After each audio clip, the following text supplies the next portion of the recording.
Hello everyone, welcome to a series of Fruitful Events. My name is Hazel Berry, and this is a series in which I discuss everything involving my wellness journey and all the fruitful things that I've learned from it that I think could be a benefit to you. Now, let's address the elephant in the room. I look good. No, seriously, I know that you guys can tell that but we are in a different setting today. I'm in my living room for two reasons. One, I just feel like it would be a great change of scenery to have this lovely green backdrop as I talk to you guys. But also, the real reason is because my room is messy. So, here we are today. So we are going to be doing things a little differently today. Today we are going to be doing a reflections episode where I go over all of the photos from my baby years to my childhood years to my teen years and also my 20s and kind of get a feel and understanding for how I ended up becoming the person that I am today. But with that also being said, this is also a different episode because this isn't scripted. So we're gonna have a ball. Another thing that's obviously different about this episode is that I'm not wearing makeup. Now, there's a reason for that. And I know it kind of looks like I'm doing a YouTube apology video to try and look a little more vulnerable. But if I'm gonna be honest to you, face to face, I don't feel like doing my makeup today. But also, I've entered my Alicia Keys era where I'm totally okay with how I look without makeup. But also, I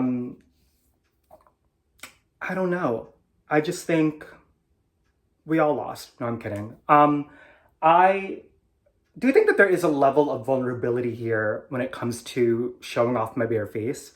For those who don't know, obviously I'm trans. Woo, I know. But with that being said, I haven't gotten on hormones. I haven't done hormone replacement therapy. I haven't done anything physically other than grow out my hair, wear gender affirming clothing, and call it a day, which for now I think is great for the journey that I'm in currently. So I'm not too pressed about it, but yeah. So let's establish some expectations for this episode. I will be doing 3 photos from my childhood, 3 photos from my teen years, and 3 photos from my 20s. And I'm gonna give a little bit of a background for where I was during that time, cute little quips and commentary about where I was during that time and what I think of that person now. So I'll be taking a page from our good friend Miley Cyrus when she did that one thing that she did for her promotion for her album and the summer vacation, where she was just looking at old photos of her throughout her career. And I'm using my little iPad to do just that, which I got from esthetician school and I haven't used since then. So let's get started. Okay, so part 1 is my childhood. So there's a specific photo of me that you can find on my Instagram, and it's this one where I literally look like a baby girl. And it's crazy because this is just a testimony to the fact that the universe was saying that I was trans from the jump, because I did not choose this outfit. Contrary to popular belief, I did not have autonomy during this time. So the fact that someone thought, let's put this baby in pink overalls with their long hair that makes it look as if they were born female, and let's have a field day with this one. And then everyone's shocked and surprised that I'm trans when I'm an adult. Get up. The next photo in my series of childhood that I want to share with you is when I went to a school in New Haven that is now closed because I believe it was under fire. I don't know, but it was a Catholic school. And I looked like this for said school. Now, That's a cutie patootie. I'm not gonna hold you. That teeth though, killer. Whoo, what a journey. Um, the one thing I want to say about this era specifically was that I do remember being a problem child when I was in that school. My ADHD was bad, like bad. Like I do remember acting out. I do remember getting in trouble a lot. I do remember the teacher hating me with every fiber of her being. Um, and I also remember how, well, I did, okay. I remember for Halloween, I ended up being dressed as a Teletubby, but the story goes, my mom had told my grandma, hey, can you get my son a costume for Halloween? And my grandma said, absolutely, why not? So she went out and got the costume, came back. My mom took a look at it and she was like, that's Buttercup from Powerpuff Girls. And my grandma was like, oh, that's a girl? It is indeed a girl. So then the next choice they made was to put me in the yellow Teletubby outfit, which after research that I've done years after having worn that outfit for this specific Catholic school, I learned that that was the female Teletubby. So the jokes write themselves. The next photo for my childhood, which will be the last for this specific era, was when I used to live in Illinois. I want to say a lot of people don't know that about me, but I feel like I drop that information pretty often. And if I don't, I'm so sorry, now you know. But I was in Illinois from when I was, I believe, 4 or 5 years old until I was like 11, 12. And I lived in Champaign-Urbana, which is the home of the University of Illinois. Very desolate town. Haven't been there since '07. It is what it is. But I actually remember this photo. I actually remember my mom stopping me. I was actually stepping out of, I think, either her room or my room. And my mom just said, smile. And I was like, so clearly I don't listen to directions. But I remember this very vividly. I also want to say, like, during this era, like, I fluctuated in weight a lot during this time. Like, I do remember going home from school, almost always eating sunny side up eggs with rice that my grandma would make that is very salty. And naturally, a kid would get thick after that. And my mom was kind of upset about that and would try to mitigate how much eggs and rice I was having. I'm still a very picky eater to this day. Like, any of my close friends will let you know that. I do think that I've broadened my horizons a bit since then, but yeah, I don't know. I don't remember what grade I was in for this photo though, but I do remember taking this photo. So, love that for me. Woo! So the next one is my teen years. And I'm gonna be very intentional about which photos I choose because almost every embarrassing photo that could ever exist of me was during this era. And if you do your research enough, you'll find it on Facebook. And I hope that any of you who do know me don't go digging. And if ever I do become famous and you find this video, just know that by the time you watch this, that Facebook account will in fact be deleted. So don't even bother trying to look. But I am looking through some of my photos from my teen years, and there's a couple that I think are worth sharing. So the first photo I'm gonna share is actually from when I was in middle school. And I think I didn't want to talk about middle school, but I feel like it's integral for talking about my history.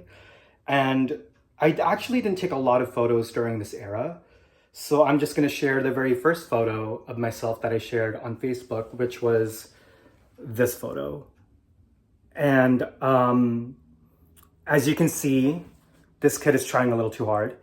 Um, I mean, okay, to be fair, I am still a goofball and I am still someone who likes to have fun, but I don't know who I was trying to impress here. I don't know what story this was trying to tell. So it's a no for me, dog. Anyway, so this photo, woo! I honestly, this isn't bad. I don't think this is bad. I think I look cute here, but I also don't recognize who this is because you'll see why. But like, that's a cute photo. I think I had to have been a freshman, either a freshman or a sophomore. Let me look at the year this was, 2012. So October of 2012. So if I was a freshman from 2010 to 2011, 2011 to 20, I was a junior here actually. I had to have been. But I remember this photo. It was actually taken in the old apartment that I used to live in when I was in high school. And I think the reason why I wanted to highlight this specific photo was because this was during an era where I was trying really hard to figure out who I was while I was in high school, because I felt like everyone already had a good idea of who they were. And I had trans feelings back then, but I did not know how to put them to words. I didn't know how to make sense of it. And I genuinely still felt comfortable presenting as male during this time. So I didn't really think too hard about my gender identity during this time. But I tried everything I could to fit the model of being like the perfect little gay boy. And but I do actually remember this era too, because I started wearing nail polish and I started wearing like jewelry, and my mom took note of that and she wanted to shut that down. But I don't know. I think that was the very beginning of me realizing that I'm very, I mean, I've always known that I'm femme presenting, but I think the diva was trying to jump out and I was doing everything in my power to keep her in, but you can't keep a bad bitch down. So unfortunately, this kid lost the battle, but I won the war. So initially, I was gonna share only 3 photos for my teen years, but I think it's imperative that I share at least 2 more. So here is me doing just that.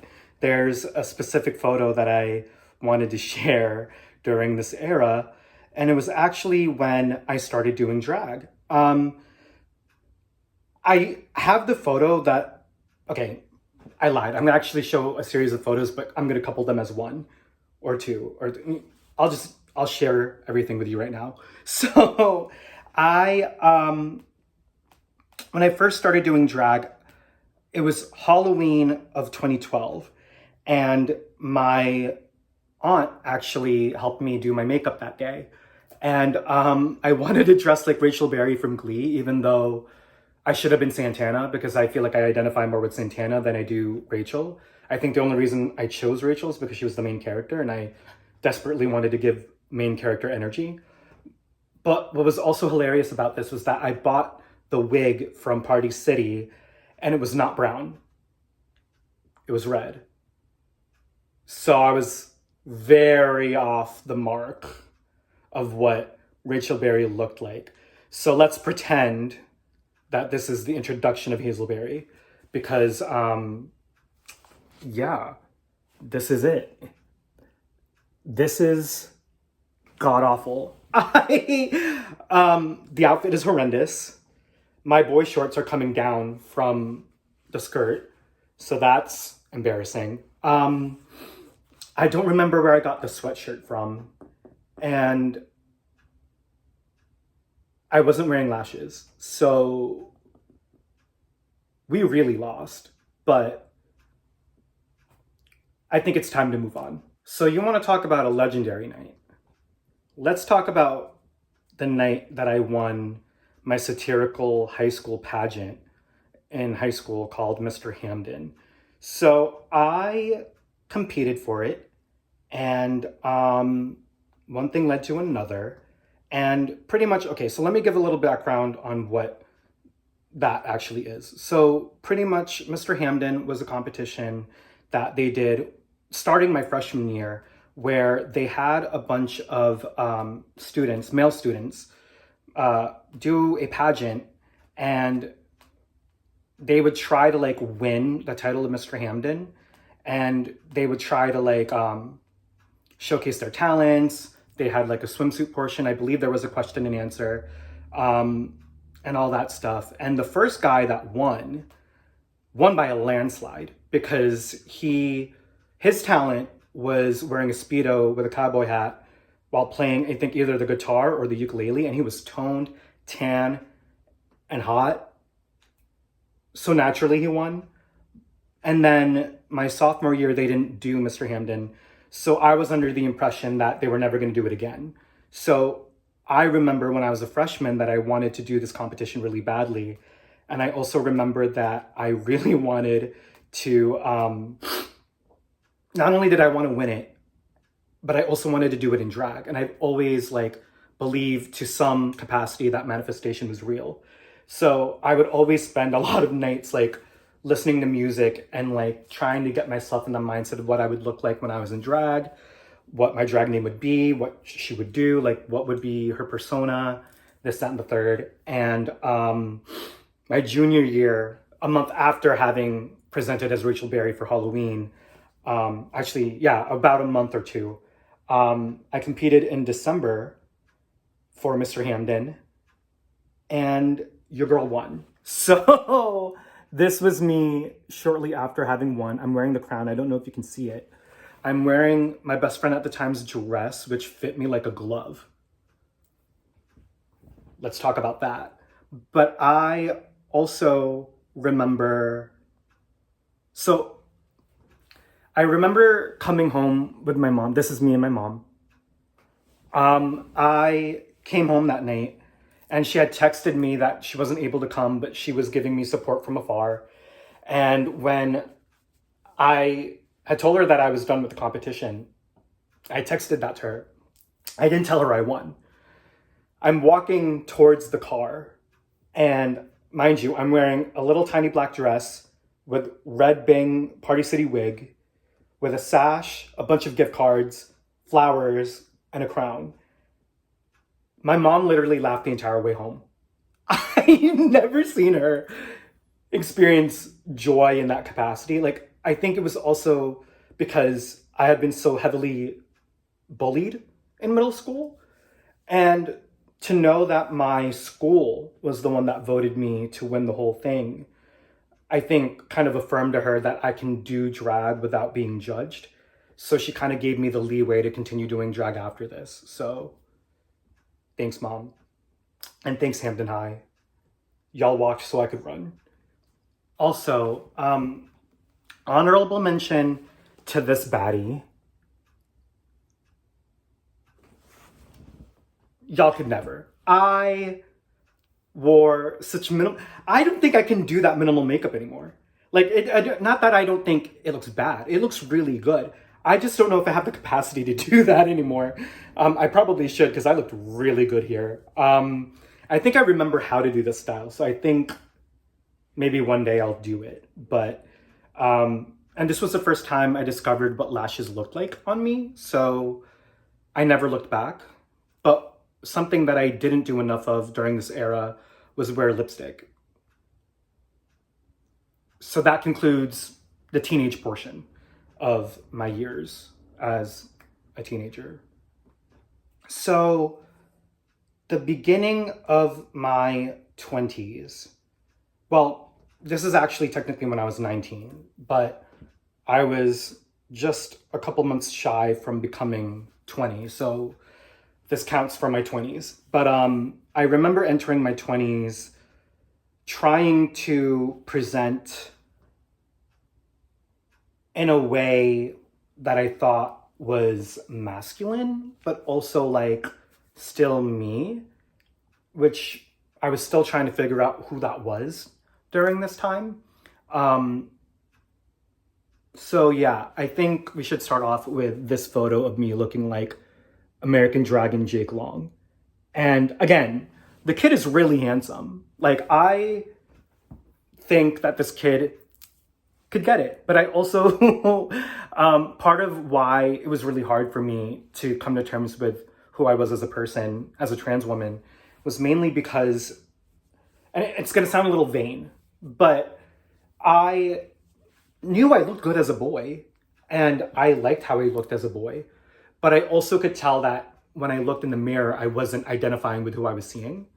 And obviously, if you watch like the previous episodes of Fruitful Events, you would know that I was maladaptive daydreaming, which is voluntary daydreaming for like excessive amounts of time.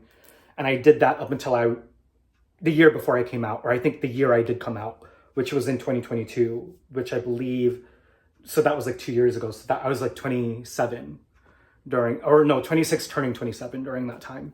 But yeah, I look back at that kid and I really do thank this kid for getting me here. This kid also around this time learned that they had ADHD. And I didn't know this until my 20s, like my early 20s. And I was very resentful for having found out so late in life. But I also feel like I found out at the right time.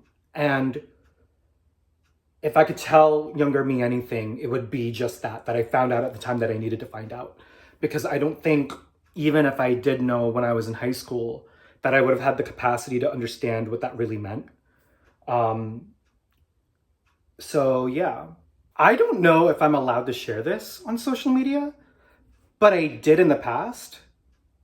So I'll do it now.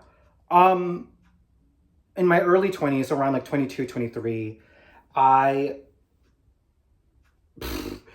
so I came in and out of the closet as a trans woman during this time. But there was an era where, because of that, I was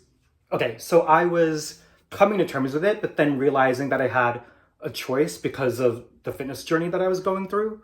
I had a choice to either really explore what it meant to present masculinely or just go full throttle and come out as trans. And I decided to try and see what presenting as male would look like for me before I really had the full picture of understanding whether or not I was trans, which I know that might sound confusing to a lot of people because it's like, it wasn't a choice, but it was something that I felt like I had to explore for myself.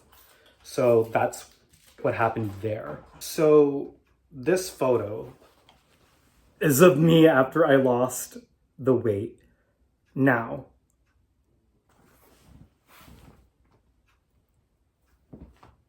I wasn't mad at it, but again, this was the time where my gender dysphoria was at its peak, because when I got in drag, because I was regularly working as a drag queen during this time. I was working at Troupe and I had a weekly and monthly show.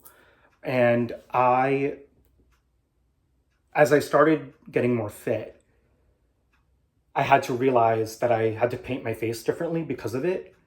And also try to do different things with my body to complement how masculine I started looking. Like, even though I'm like clearly a twink here, like there was still masculine features that needed to be diminished when I got in drag, and I just didn't like that. And like I used to get in face like shirtless, so seeing how toned I was in juxtaposition to how femme I looked up here was a very out of body experience. And I don't think I had the language still to come to terms with everything that I was seeing. So one of the last photos I want to share during my 20s is this photo of me the summer I officially came out. So this was the last good view of our good Judy. And this was the beginning of me deciding to grow my hair out this long. And this was back in like August of 21. We are now in November of 24. So it took 3 good years for this to grow out the way that it did. And I'm glad that I was very patient with it. But yeah, it was quite the journey. And it's really jarring to see because like, I think I'm around the same weight that I am now here in this photo. And I do not recognize that person at all. I don't think this person was trying hard anymore. I think this was like, when I look at this photo, there's like a sense of defeat where and not to like make it too emo or anything, but like, yeah, I look at this kid and I think it's the realization that this isn't it. So much love to that kid that I see here. I'm gonna shift gears a bit because I literally just showed you the most recent photo, but I want to go a little bit further back to 2017 because this was, I think, the realization that I needed to come to terms with my reality, because I had gotten in face and in drag for this day, but I specifically did a makeup look that Nikita Dragon did around that time. And when I took a look at how he looked at the end of it, I said, I have seen myself for the very first time. And this photo, first of all, she ate. Let's talk about that. But like, yeah, I look at this photo and I'm like, that's who I truly see myself to be. So it's quite interesting how that was my first real glimpse. Even though I had been doing drag for like years at that point, it was just a very visceral reaction that I felt within my body when I saw how I looked at the end of that night. Because first of all, my makeup stayed on fresh the entire night. This was at the end of the night, by the way. So argue with your mama. But yeah, I look at that photo and I just think, damn, she tore that up. I'll end it on a positive note and also at a more recent note as well. So around like the September of this year, I didn't style my hair. I think I had just gotten out of the shower, if I'm being honest. And my hair air dried and the fan was blowing and stuff like that. And I really loved how my hair looked during that time. So I took this photo, and yes, I am shirtless in it. But I'm covered, so it's fine. But yeah, your girl ate. Argue with a wall. But yeah, I tore that up. And I think this was the first time that I really saw myself with the length of hair that I had and where I am in my body. I mean, like, I'm not where I want to be just yet when it comes to my body goals and stuff like that. But I do think that I've come to appreciate where I'm at, regardless of whether or not I'm close to my goal or not. I think I look sickening the house down boots no matter what weight, but I really am starting to believe that now because I'm realizing that there's ways to kind of maneuver dressing yourself at the body that you currently have. So yeah, that's a wrap. That's it. We did it. We did it, Joe. So thank you for watching a series of Fruitful Events. It's been great getting a chance to reflect on my life.